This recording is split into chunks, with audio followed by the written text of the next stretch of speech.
Hello everyone, I hope that you're all doing alright. I wanted to express that I'm going to start this series about the history of the country where I was born because partly I feel that I need to know more about the history of Venezuela, and secondly, a good friend of mine recommended me to start, he said I would be good to do like YouTube videos about history, so I was like, why not? So I'm going to start this series talking about the pre-Columbian period. What that means is the history of Venezuela before the Spanish conquest. I'm going to start off saying that the first archaeological evidence of the first inhabitants in the country are in the Pedregal River in western Venezuela. In this west part, these inhabitants coexisted with megafauna like the Megatherium and the Toxodons. There is a Meso-Indian period from 9,000 years ago to 7,000 years ago, and in this period hunters and gatherers started forming tribes. Before the colonization, it is thought that from 1 million to 300,000 inhabitants lived in what is now called Venezuela. The native people had encountered crude oils and asphalts that flowed from the ground to the surface. This black liquid was known as mene, and it was used for illumination and to cook the canoes. One of the main historic groups is the Cariñas, known in English as the Caribs, even though saying Carib is a really general term, so I would not really use it, or Kalina in their tongue, called Carib. This group was actually spread out throughout the north of South America in Venezuela, Guyana, Suriname, French Guiana, and Brazil. Hence they were colonized not only by the Spanish, but by the Portuguese, by the Dutch, by the French, and by the English. The Caquetillos, another group, mainly lived along the shores of the Lake Maracaibo in northwest Venezuela when the Spanish conquest began. They also lived in Aruba, Curacao, and Bonaire, which are these three peculiar islands that never became part of the Venezuelan territory because even until today they are part of the Netherlands.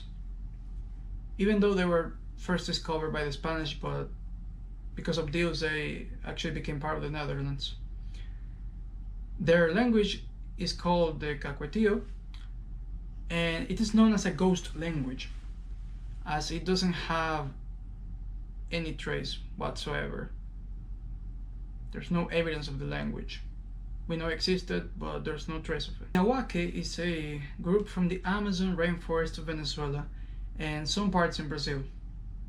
They used slash and burn agriculture, which is cutting and burning of plants in an area to create a field called a Sweden, which becomes fertile due to this process. They speak Arutani or Awake, which only 2 people speak nowadays in Venezuela. The Timotocuicas is a group of such name as it is the union of 2 tribes, the Timoto and the Cuica, which inhabited the Andean region of western Venezuela, which was the most inhabited area of Venezuela before the Spanish conquest. The Timotocuicas were one of the most complex groups, as they had villages, stored water in tanks, and had terraced fields. They left art pieces like anthropomorphic ceramics. Some were used for fetishism. And no, it's not what you think it is. It's actually the worship of objects that were considered to have supernatural powers. These objects were called fetishes. Some of their gods were chess, a sun god, and also the god of the crops. Also Arco, an aquatic deity which caused and cured diseases, and Chia, which is a moon goddess, and Chia was really worshipped by the Timotoquicas, and they even offered her human sacrifices, especially young girls, when the tribe was facing a hardship. The Timotoquicas are credited for the invention of the arepa, which is a staple in Venezuela and Colombia. So those were some of the indigenous groups in Venezuela. These groups were not as formidable as the ones we all know from Latin America, such as the Mayan, the Incas, the Chibcha, the Olmecs. It's because it's a population in what is now known as Venezuela, of all the indigenous people, was so small, and they were spread out by great distances, and there was no easy way to travel because in the Americas there were no horses. Then they got isolated, and these groups never got to unite into a great one where, you know, if they by any chance actually got together, by having a bigger group there's actually more chances of using ideas or more ideas around to improve the group and hence forming a civilization. In my opinion, considering this makes these groups, especially the ones that are still alive, as important as they are the remnants of how the first human groups were. Small societies that were innocent from the huge gathering of people which brings a civilization.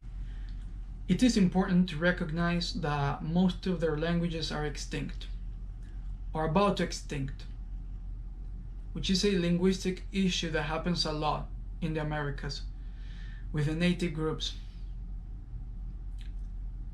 And as they say, when the language dies, the culture does too. Knowing the pre-Columbian history of the Americas is one way to prevent these people's cultures from oblivion.